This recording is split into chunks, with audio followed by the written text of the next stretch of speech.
The United Nations Security Council has adopted a resolution supporting a Gaza ceasefire deal outlined by US President Joe Biden. It's the first time the Security Council has endorsed a peace plan since Israel began its assault on the enclave in October, and all but one of the 15 members of the Council voted in favour of the plan, with Russia abstaining. The plan for peace, as it's called, involves 3 phases. The first phase involves the following steps, and they're supposed to take place over 6 weeks. So you've got an immediate full and complete ceasefire with the release of hostages, including women, then elderly and the wounded, return of the remains of some killed hostages, exchange of Palestinian prisoners, withdrawal of Israeli forces from the populated areas in Gaza, return of Palestinian civilians to their homes, safe and effective distribution of humanitarian aid throughout Gaza. If that takes longer than 6 weeks to achieve, then the ceasefire will continue as long as negotiations are still ongoing. And when those conditions are achieved, phase 2 and then 3 will kick in. So phase 2 is a permanent end to hostilities in exchange for the release of all other hostages still in Gaza and a full withdrawal of Israeli forces from the area. And phase 3 is the start of a major multi-year reconstruction plan for Gaza and the return of the remains of any deceased hostages still in the Strip to their families. The text of the resolution also explicitly rejects any territorial or demographic changes to Gaza. So in other words, no ethnic cleansing, no settlers, and no land grabs by Israel. But the resolution also contained another piece of wording, one that explicitly called on Hamas, but not Israel, to accept the deal. Here's how US Ambassador to the UN Linda Thomas-Greenfield presented the resolution to the Council. We're waiting on Hamas to agree to the ceasefire deal it claims to want. But we cannot afford to wait and wait and wait. With every passing day, needless suffering continues. Israel accepted this deal because it ensures its security.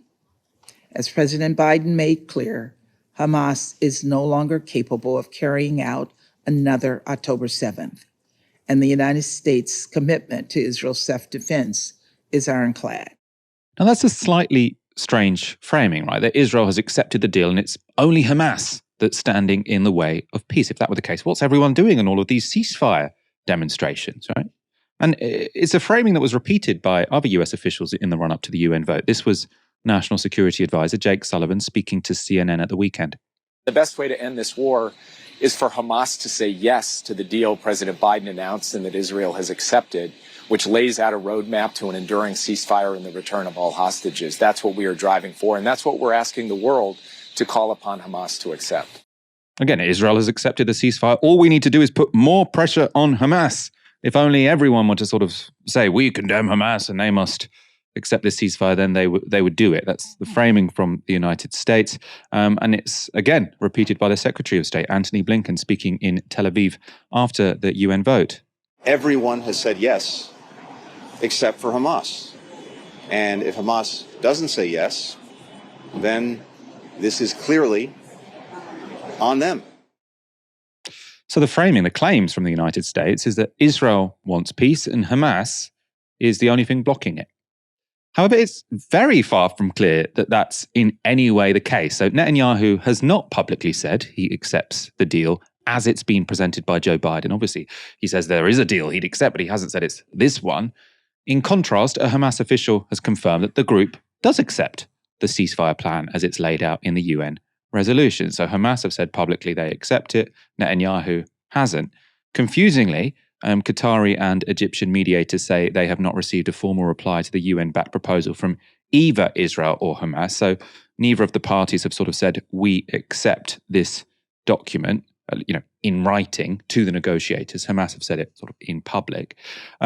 What's clear, though, is that in the Israeli government, there is no consensus whatsoever surrounding any ceasefire plan. Just yesterday, Finance Minister Bezalel Smotrich entered into a shouting match with families of hostages, telling them Israel would not commit collective suicide.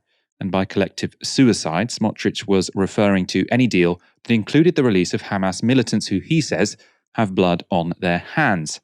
And 2 days after the resignation of Benny Gantz from Netanyahu's war cabinet, the likes of Smotrich now have even more power than ever.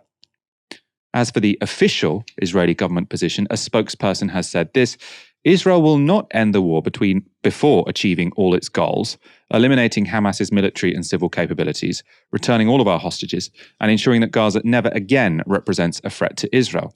The proposal that was presented allows Israel to meet these conditions, and it will do so.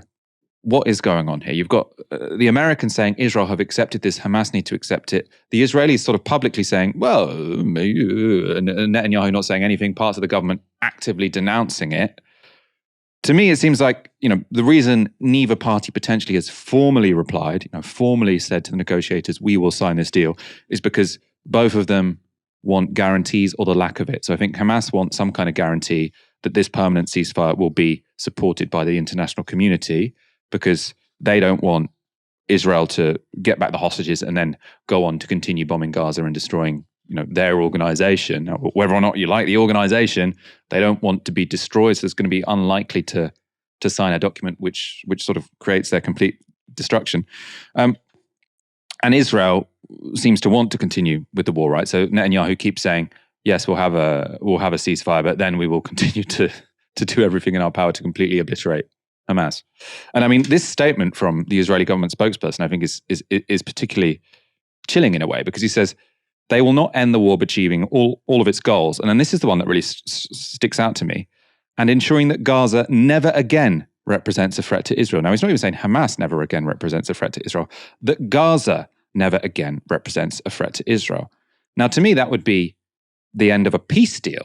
Right? If there were a full-blown peace agreement between the Palestinians and the Israelis, then you could say that an outcome of that, obviously, there's no point in a peace deal if the two countries at that point are a constant threat to each other. But Gaza is going to remain in conflict with Israel until there is a peace deal. And if they're saying they're ensuring that Gaza never again represents a threat to Israel, I mean, the only way you can do that is by completely destroying Gaza. You can't really. We, as Britain, we can't ensure that France will never again represent. The only way to 100% ensure that someone is not going to threaten you in the future is to destroy them. So that does still seem to be the logic coming from the Israeli side. And then you've got the Americans saying the Israelis want peace if only Hamas agreed to it. Well, the Israelis will only agree to something which means that Gaza can never again, in any hypothetical situation, represent a threat to Israel, despite the fact that Israel has the region under blockade. Of course, while these endless negotiations drag on, Israeli airstrikes continue to hit Gaza's population. Footage verified by Al Jazeera shows an airstrike hitting just meters away from the tents of displaced Palestinians in Bar az-Zawaida in central Gaza.